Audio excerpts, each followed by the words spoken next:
Yo, what's good with it, y'all? Welcome back to A1 Hoop Zone. Man, y'all do your boy a favor. Hit that like button, subscribe to the channel if you're new.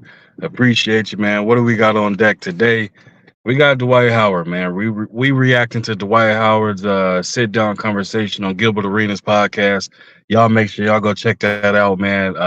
Dope conversations being had, major cook, great conversations, things of that nature. Go check that out, man. And y'all gotta excuse me, I'm still getting over the sickness I got going on, but we working, man. So yeah, we got a reaction video. Dwight saying more than anything, saying how Gil asked him a question about his first stint with the Lakers. How did he feel about playing with Kobe, right? So Dwight said that he didn't necessarily want to go to the Lakers because the Lakers just had beat Orlando Magic when he was in Orlando. They just had beat them in the finals. He did not want to go be a Laker, right? But obviously he didn't have a choice. But he also kind of he dove a little deeper in saying he didn't want to go play with Kobe necessarily and things of that nature, right? Um, Now obviously we fast forward things and stuff like that. After the first stint with the Lakers, he pretty much leaves right away. He was coming. We all know he was coming off of surgery for his back and things of that nature. But he got up out of LA as quick as he could during that Kobe era. And him saying he didn't want to play because the competitive side of him didn't want to be a Laker to begin with because he still had some type of resentment or some type of feelings about them just beating them in the finals. Now, for me, when I look at it, understanding the type of player that Kobe is, and looking at the type of player that Dwight is, it wasn't gonna mesh. It wasn't gonna work. Reason being is that we know when you looked at Kobe and Shaq, Shaq had a personality that was joking, but could be dead serious at times when he needed to be, and dominant seriousness as he needed to be. Dwight always had more of this kind of, I wouldn't say go along, get along type of mentality or personality about him, but he had more of a real colorful type of personality and energy that he kind of gave off. If you know, you know. There's plenty of little clips. I ain't gonna put it out there, but there's plenty of little clips about some sus kind of things that this man done did. And we're not gonna talk about the off the court situations and stuff like that. We here strictly we keeping it between them four lines, man. But either way, right? It wasn't gonna work with him just because his personality wasn't one of a dominance and it wasn't one of a taking it serious. We all know, man, when it came to playing with Kobe, he came from that old school mentality where you got to earn his respect, but also at the same time, you got to take the game just as serious as him. Meaning, you doing real game time speed in practice. You practicing harder than you play in games. Your workouts is as serious as possible. Everything, dotting all your I's and crossing all your T's. That's how Kobe. That's how that was his mark. That was his mantra. That's his MO. That's what he known for. Hard work, dedication. Kind of similar to Floyd Mayweather's mantra. Hard work, dedication, right? That's what Kobe's thing was. So with Dwight, we know we got Dwight got the physical makeup and physique that he definitely puts in the work, but when you look at his personality and how he comes across, man, it's a bit on the soft side.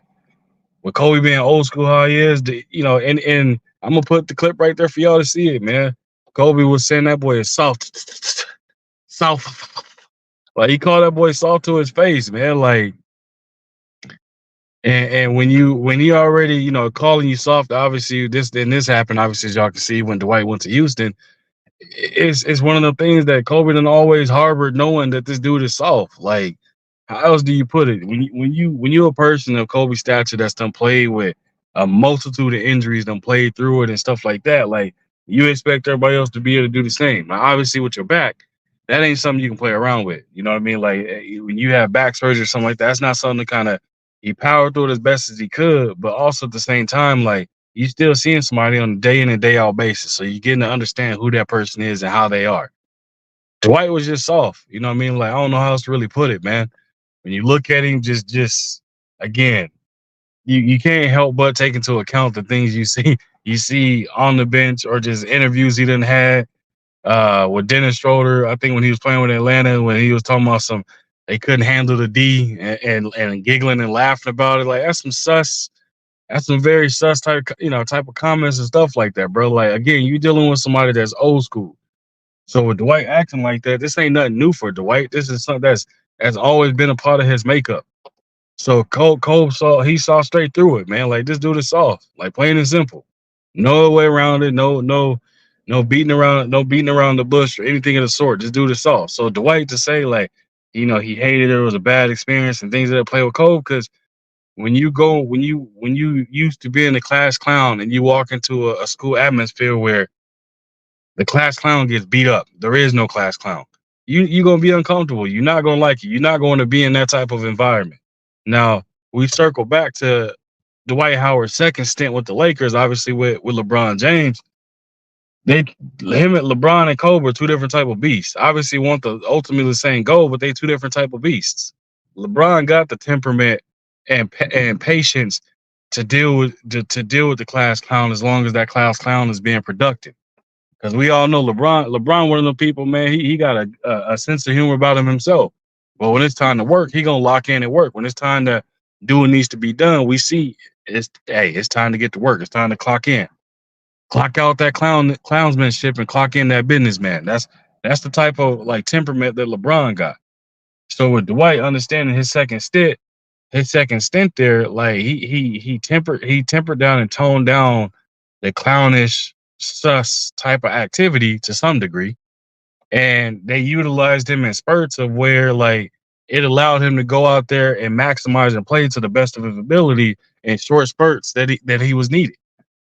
When he played with Cole, they needed him to be out there and be one of the twin towers with Paul Gasol and really put in that type of work. See the Paul Gasol or Andrew Bynum. I can't remember which other big that they had on the team when Dwight was there, but it was when they needed him to be the Dwight Howard that they needed him to step in and be somewhat of a dominant type of figure. And he just wasn't up to the par. He wasn't up for it. So when you play with a Kobe, it was championship or bust. That's the expectation. So he couldn't handle that type of pressure. When he played with Bron, it was definitely championship or bust, but it wasn't more so the fact of like, oh, I'm not going like he knew he wasn't gonna get the full blame if things didn't go right, type of thing. If that makes sense for y'all. So for him, like it's just when you saw, bro, you gonna blame people instead of looking in the mirror and just say like, I just didn't show up, plain and simple. Again, he had two stints with the Lakers, so I pointed that out specifically for y'all to know that. You know what I mean? But it's when you're dealing with two different type of beasts and the way they come about, time frame on it is old school and the old school mixed a little bit of new school, meaning old school Cole, old school mixed with new school Bron. You saw what happened. Different time and era, different situation, different team. Everything that it was like the perfect situation for Dwight to be utilized for them to get a chip out of that thing.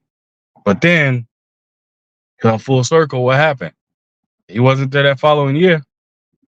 So it's one of them things, man. One of them things, bro. Look yourself in the mirror. But y'all let me know how y'all feel about that situation. The comments that Dwight had about playing for the Lakers and playing alongside Cole. Y'all let me know how y'all feel about that, man. But that's all I got for y'all. Smash that like button, subscribe to the channel if you're new. Leave a comment in the comment section. Of course, I'll be sure to respond to each and every one of y'all. And if you wish to support the channel, you see that information right there. It's in the description as well. Feel free to leave a super thanks. If you don't know what that is, bag out, hit the like button. 4 icons over to the right. You see where it says thanks. Click that, follow the instructions, and you can support the channel that way, man. But again, I appreciate each and every one of y'all coming through. Y'all be safe, stay healthy out there. I'll be back at y'all with another one. Hey, and as always, man, we out of here.